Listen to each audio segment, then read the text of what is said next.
राधे राधे, हरे कृष्णा। आप सभी का दिन शुभ और मंगलमय हो। आज मार्गशीर्ष मास के कृष्ण पक्ष की सप्तमी तिथि है और मार्गशीर्ष मास का 7वां दिन है। सप्तमी तिथि शाम 6:08 तक रहेगी और बाद में अष्टमी तिथि प्रारंभ हो जाएगी। आज दिनांक है 22 नवंबर शुक्रवार और आज का मार्गशीर्ष मास महात्म्य का अध्याय 7 सुनाने से पहले आपको सुनाते हैं माँ लक्ष्मी जी की एक बहुत ही सुंदर कथा। एक बार भगवान श्री लक्ष्मी नारायण और माता लक्ष्मी ने अपने भक्तों की भक्ति देखने के लिए धरती लोक पर जाने का निश्चय किया। बस फिर क्या था, भगवान लक्ष्मी नारायण ने तो एक वृद्ध पुरुष का रूप धारण कर लिया और माता लक्ष्मी ने एक अत्यंत दीनहीन वृद्धा स्त्री का रूप धारण किया और भगवान लक्ष्मी नारायण और माता लक्ष्मी इसी रूप में धरती लोक पर आ गए। नगर के एक धनी सेठ के द्वार पर जाकर वे उसका फाटक खटखटाने लगे। दरवाजा खोलकर सेठ ने देखा कि उसके द्वार पर तो कीचड़ मिट्टी से सने हुए दो अत्यंत वृद्ध स्त्री और पुरुष खड़े हुए हैं। तो वह क्रोध करके उन पर बिगड़ता हुआ बोला, अरे कीचड़ मिट्टी से सने पांवों से तुमने मेरे सारे आंगन में मिट्टी फैला दी, चलो जाओ यहाँ से। तब वे दोनों हाथ जोड़कर सेठ जी से कहने लगे, सेठ जी इतनी रात में हम दोनों कहाँ जाएं? वृद्धा जो कि माता लक्ष्मी थी सेठ जी से गिड़गिड़ाकर कहने लगी, सेठ जी ठंड के मारे हमारे प्राण निकल रहे हैं, रात भर ठहरने को थोड़ी जगह दे दो। लेकिन सेठ जी ने तो द्वार बंद कर लिया। उन दोनों को प्रकाश में सेठ जी के महल के पास ही एक टूटा फूटा सा घर दिखाई पड़ा। उस टूटे किवाड़ से दिए के प्रकाश की मध्यम सी लौ दिखाई पड़ी। तब भगवान श्री विष्णु ने, जो कि एक बूढ़े का रूप धारण किए हुए थे, माता लक्ष्मी जी से कहा कि आओ चलो उस घर में ही आश्रय मांगकर देखते हैं। तब माता लक्ष्मी ने कहा कि जब इतने बड़े सेठ ने अपने यहाँ स्थान नहीं दिया तो फिर भला ये कंगाल, ये निर्धन क्या देंगे? और अगर ठहरने को जगह मिल भी गई तो रात भर में बिना ओढ़ने बिछोने के इन फटे भीगे कपड़ों में तो हमारे प्राण ही निकल जाएंगे।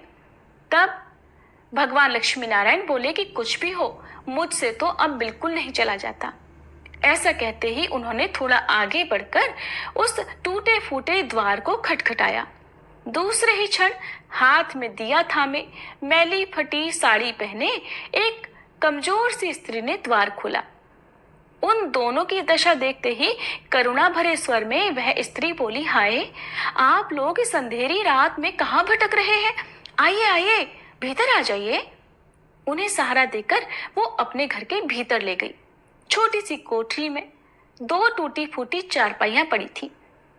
उन्हीं में से एक को खाली करके वह स्त्री उन दोनों वृद्ध स्त्री पुरुषों से बैठने के लिए कहने लगी।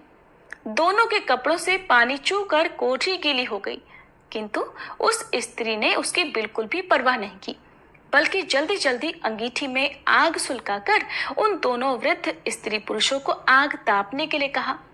फिर अरगनी पे से दो पुराने लेकिन धुले हुए साफ कपड़े लाकर उन दोनों को देती हुई बोली, बाबा माता जी आप लोग अपने भीगे कपड़े उतारकर इन्हें लपेट लो। बाबा मैं क्या करूं, बहुत गरीब हूं ना, आज आपको बस इन्हीं दो कपड़ों में गुजर करनी होगी। आपके कपड़े मैं निचोड़ कर फैला दूंगी, जब सूख जाएंगे तब आप उन्हें पहन लेना। उन्हें कपड़े बदलवा कर वह अपने आंगन में गई और दो पीतल की छोटी छोटी थालियों में बथुए का साग और बाजरे की रोटियां रखकर ले आई और बड़े प्रेम से, माता जी ये लीजिए, भोजन कर लीजिए, आज मेरे घर में यही भगवान का प्रसाद है। लेकिन माता जी मुझे बहुत दुख हो रहा है कि ना तो मेरे घर में घी है, ना दूध है, ना चीनी है, आपको बस यही रूखा सूखा भोजन करना होगा। तब वह वृद्धा स्त्री बोली, कोई बात नहीं बेटी, हमें तो ये भोजन बड़ा स्वादिष्ट लगा। वे दोनों खाते हुए बोले। थोड़ी ही देर में उस स्त्री का पति भी आ गया। वह बेचारा भी काम की तलाश में दिन भर भटक भटक कर अब थका मारा घर लौटा था। पत्नी ने अतिथियों को भोजन खिला देने के बाद चुपके से द्वार पर ही अपने पति को सारी बात बता दी। सुनकर उसका पति भी बड़ा प्रसन्न हुआ। फिर दोनों ने अपने बिछौने उन दोनों वृद्धों को देकर उन्हें तो चारपाई पर सुला दिया और खुद दोनों एक फटा टाट ओढ़कर धरती पर लेट गए। प्रातःकाल होते ही जब बारिश बंद हो गई और वे दोनों वृद्ध स्त्री पुरुष जाने लगे, तब स्त्री ने उन्हें हाथ जोड़कर सूरज निकलने तक रोका। फिर घर में जो कुछ चने पड़े हुए थे उन्हें पीसकर आटा गूंथा, रोटियां बनाई, उनके लिए रास्ते में खाने के लिए बांध भी थी और बोली, माता जी हम बहुत निर्धन हैं, इसी से जैसी सेवा करनी चाहिए थी वैसी तो मैं बिल्कुल भी नहीं कर सकी। आशा है आप हमें क्षमा कर देंगे।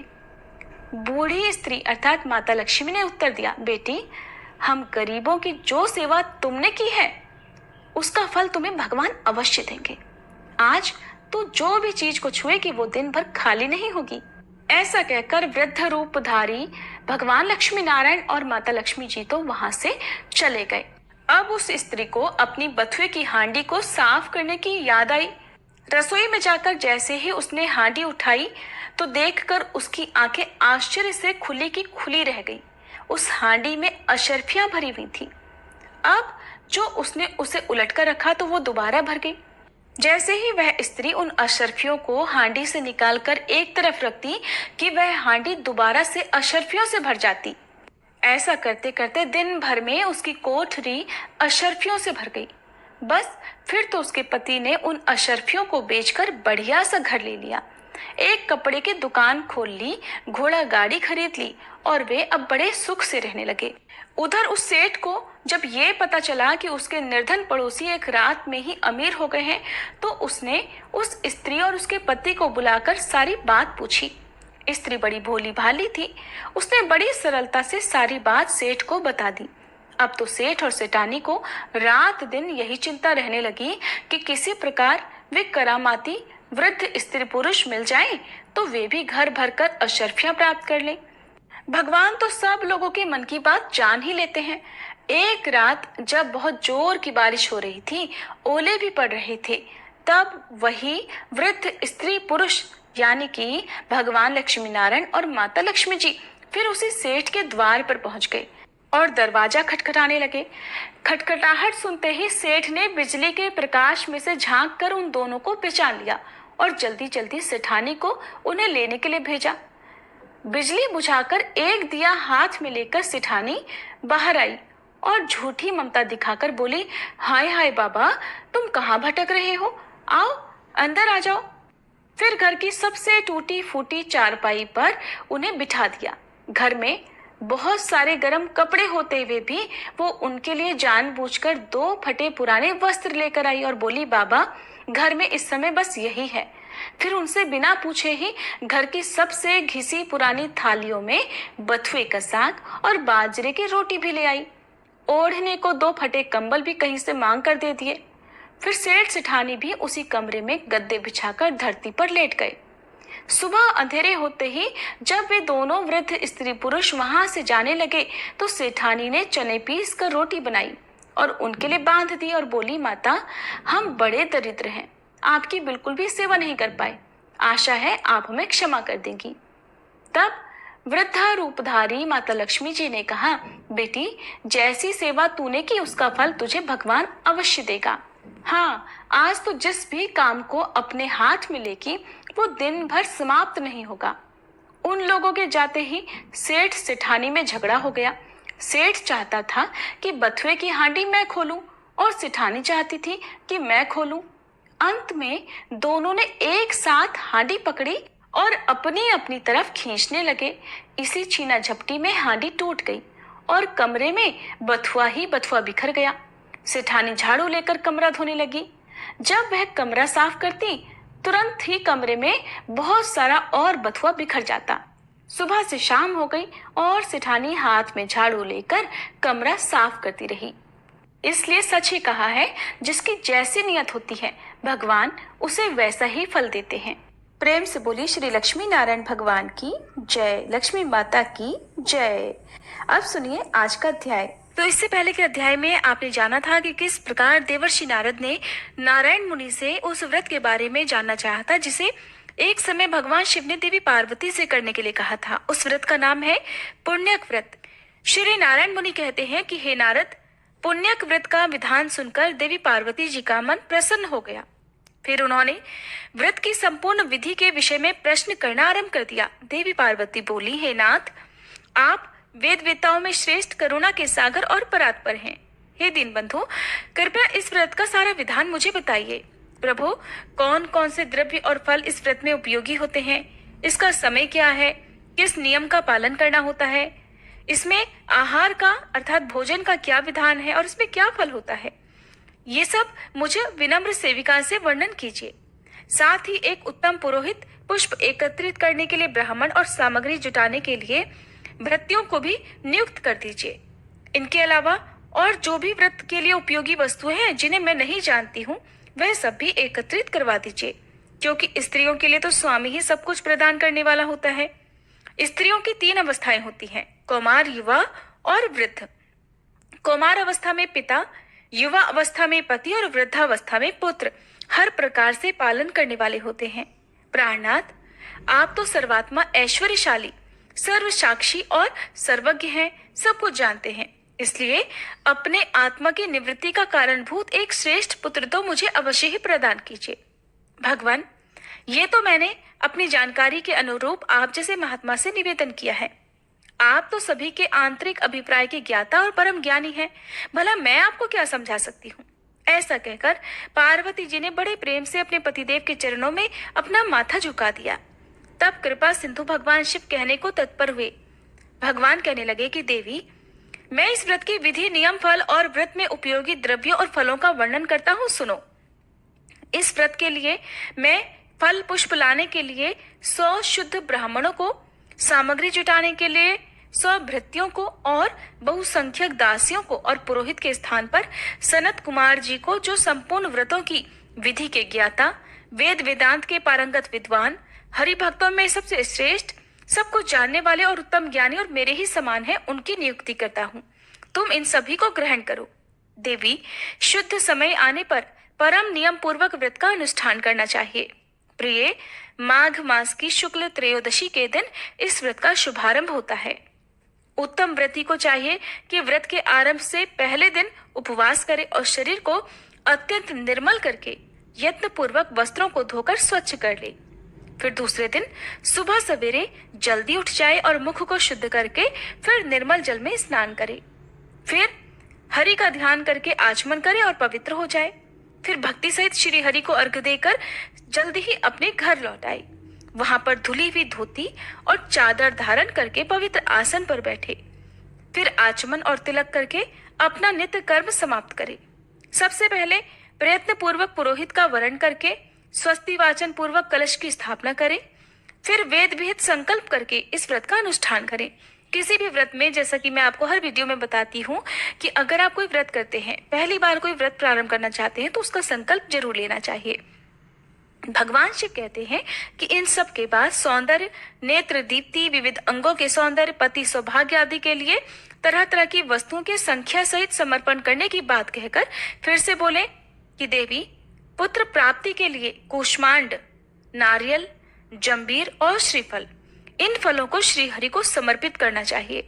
व्रत करने वाले भक्तों को चाहिए कि व्रत के दिन संपत्ति की वृद्धि करने के लिए झांझ, मजीरा आदि तरह तरह के बाजे बजाकर श्री हरि को सुनाएं।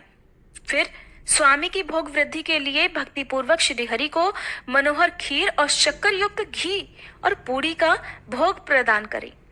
हरि भक्ति की विशेष उन्नति के लिए अपनी इच्छा से सुगंधित फूलों की 1,00,000 माला, जो कि टूटी हुई ना हो, भक्ति पूर्वक श्री हरि को अर्पित करनी चाहिए। हे दुर्गे, श्री कृष्ण की प्रसन्नता प्राप्ति के लिए नाना प्रकार के स्वादिष्ट और मधुर नैवेद्यों का भोग लगाना चाहिए। हे सुव्रते, इस व्रत में श्री कृष्ण को प्रसन्न करने के लिए भक्ति सहित तुलसी दल से संयुक्त तरह तरह के फूल निवेदित करने चाहिए। व्रती को चाहिए कि वह व्रत काल में जन्म जन्मांतर में अपने धन धान्य की समृद्धि के लिए हर दिन 1 सहस्त्र ब्राह्मणों को भोजन कराए। देवी, प्रतिदिन पूजन काल में फूलों से भरी हुई 100 अंजलियां समर्पित करे और अपने मन में श्री हरि की भक्ति बढ़ाने के लिए 100 बार प्रणाम करे। हे सुव्रते, व्रत काल में 6 महीने तक हविष्यान्न, 5 महीने तक फलाहार और 1 पक्ष तक हवि का भोजन करे। फिर 1 पक्ष तक केवल जल पीकर रहना चाहिए। अग्निदेव के लिए 100 अखंड रत्न दीपों का दान करना चाहिए। रात में कुशा का आसन बिछाकर उसके ऊपर बैठकर जागरण करना चाहिए।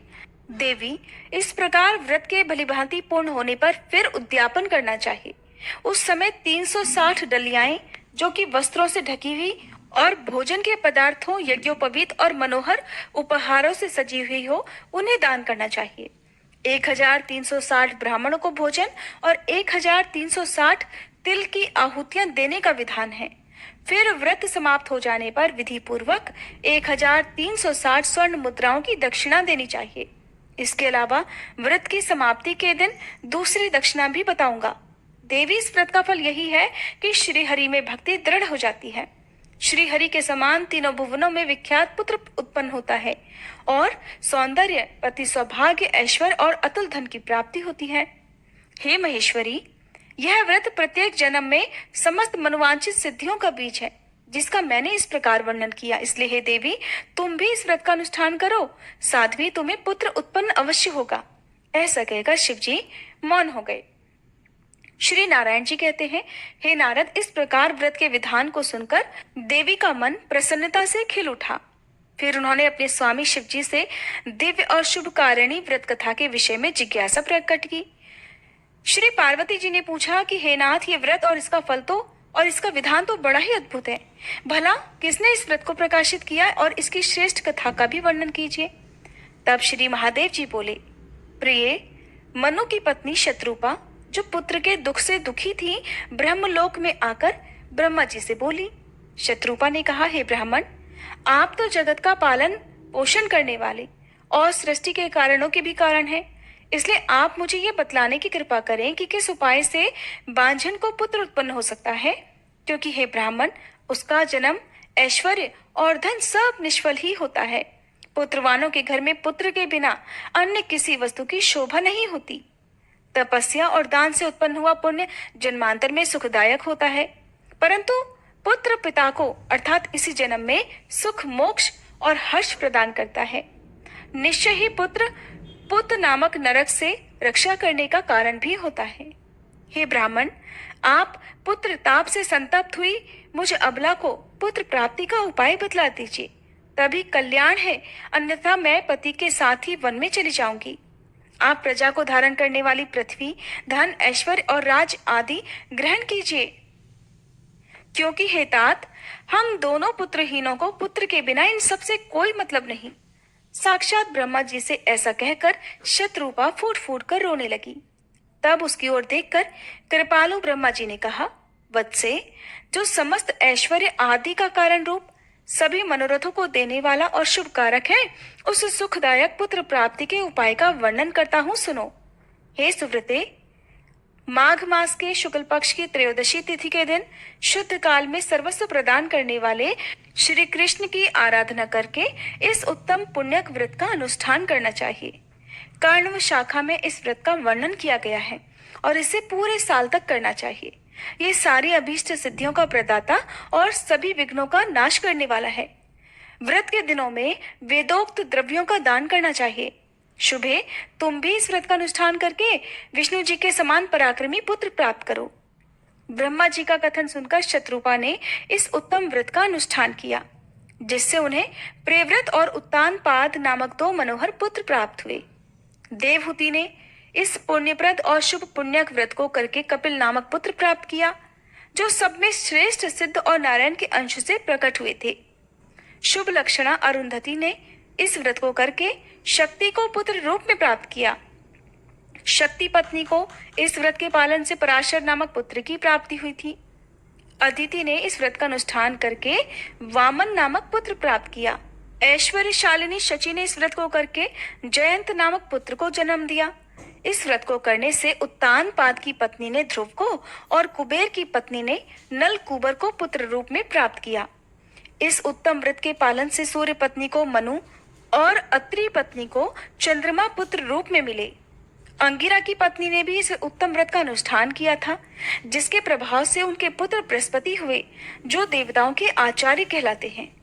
भृगु पत्नी ने इस व्रत का पालन करके शुक्र को पुत्र रूप में प्राप्त किया था, जो नारायण के अंश और समस्त तेजस्वियों में परमोत्कृष्ट हैं और यही दैत्यों के गुरु हुए हैं। देवी, इस प्रकार मैंने तुमसे व्रतों में उत्तम पुण्यक व्रत का वर्णन कर दिया। हे कल्याणमयी गिरिराज नंदिनी, तुम भी इस व्रत को अब अवश्य करो। शुभे, यह व्रत राजेंद्र पत्नियों के लिए सुख साधने वाला है, देवियों के लिए सुखप्रद है और साध्वी नारियों के लिए तो ये प्राणों से बढ़कर भी प्रिय है। महासाध्वी, इस व्रत के पुण्य प्रभाव से संपूर्ण देवताओं के ईश्वर और स्वयं श्री कृष्ण तुम्हारे पुत्र होंगे। नारद, ऐसा कहकर शंकर जी मौन हो गए। फिर परम प्रसन्न हुई पार्वती देवी ने शंकर जी की आज्ञा से उस व्रत का अनुष्ठान किया। इस प्रकार मैंने तुमसे गणेश जी के जन्म का कारण, जो कि सुखदायक, मोक्षप्रद और सार रूप है, वर्णन कर दिया। हे देवर्षि, अब और क्या सुनना चाहते हो? तब देवर्षि नारद ने जो कुछ भी पूछा उसका विस्तार पूर्वक वर्णन आप अगली कथा में सुनिएगा। उम्मीद है आज की ये कथा आपको पसंद आई होगी। अब सुनिए श्री कृष्ण चालीसा पाठ। बंशी शोभित कर मधुर, नील जलद तन श्याम, अरुण अधर जनु बिंबा फल, नयन कमल अभिराम, पूर्ण इंद्र अरविंद मुख, पीतांबर शुभ साज, जय मन मोहन मदन छवि, कृष्ण चंद्र महाराज। जय यदुनंदन जय जगवंदन, जय वसुदेव देवकी नंदन, जय यशोदासुत नंद दुलारे, जय प्रभु भक्तन के धृगतारे, जय नट नागर नागन थैया, कृष्ण कन्हैया धेनु चरैया, पुनि नख पर प्रभु गिरिवर धारो, आओ दीनन कष्ट निवारो, वंशी मधुर अधर धरि तेरी, होवे पूर्ण मनोरथ मेरो, आओ हरि पुनि माखन चाखो, आज लाज भारत की राखो, गोल कपोल चिबुक अरुणारे, मृदु मुस्कान मोहिनी डारे, रंजित राजीव नयन विशाला, मोर मुकुट वैजंती माला, कुंडल श्रवण पीत पट आछे, कटी किंकणी काछन काछे, नील जलज सुंदर तन सोहे, छवि लखि सुर नर मुनि मन मोहे, मस्तक तिलक अलक घुंघराले, आओ कृष्ण बांसुरी वाले, करी पय पान पूत नहीं तार्यो, अका बका कागा सुर मार्यो, मधुवन जलत अग्नि जब ज्वाला, भय शीतल लखित ही नंद लाला, सुरपति जब ब्रज चढ़ियो रिसाई, मसूर धार वारी वर्षाई, लगत लगत ब्रज चहन बहायो, गोवर्धन नख धारी बचायो, लखिय सुदा मन भ्रम अधिकाई, मुख मह 14 भुवन दिखाई, दुष्ट कंस अति उधम मचायो, कोटि कमल जब फूल मंगायो, नाथी काल यही तब तुम लीन्हे, चरण चिन्ह दे निर्भय कीन्हे, करी गोपिन संग रास विलासा, सबकी पूरण करी अभिलाषा, केतिक महा असुर संहार्यो, कंस ही केस पकड़ दे मार्यो, मात पिता की बंदी छुड़ाई, उगर सेन कह राज दिलाई, मही से मृतक छहु सुत लायो,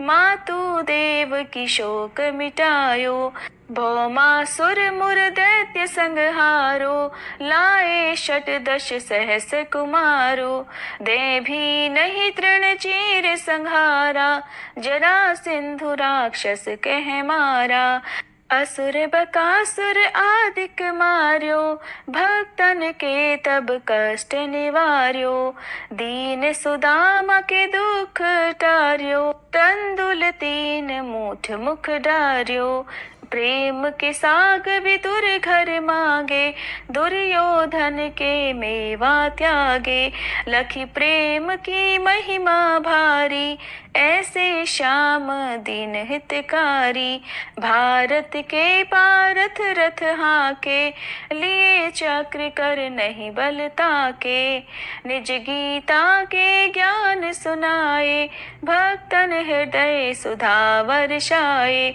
मीरा थी ऐसी मत वाली, विष पी गई बजा कर ताली, राना भेजा सांप पिटारी, शालिग्राम बने बनवारी। निज माया तुम विधि दिखायो, उरते संशय सकल मिटायो, तब शत निंदा करि तत्काला, जीवन मुक्त भयो शिशुपाला। जब ही द्रौपदी टेर लगाई, दीनानाथ लाज अब जाई, तुरत ही वसन बने नंदलाला, बढ़े चीर भय अरि मुँह काला। असनाथ के नाथ कन्हैया, डूबत भंवर बचावत नैया, सुंदर दास आस उरधारी, दया दृष्टि की जय बनवारी। नाथ सकल मम कुमति निवारो, क्षमहु बेगी अपराध हमारो, खोलो पट अब दर्शन दीजे, बोलो कृष्ण कन्हैया की जय, बोलो कृष्ण कन्हैया की जय, बोलो कृष्ण कन्हैया की जय। ये चालीसा कृष्ण का पाठ करे उरधारी, अष्ट सिद्धि नवनिधि फल लहे पदार्थ चारी। बोलो श्री कृष्ण भगवान की जय।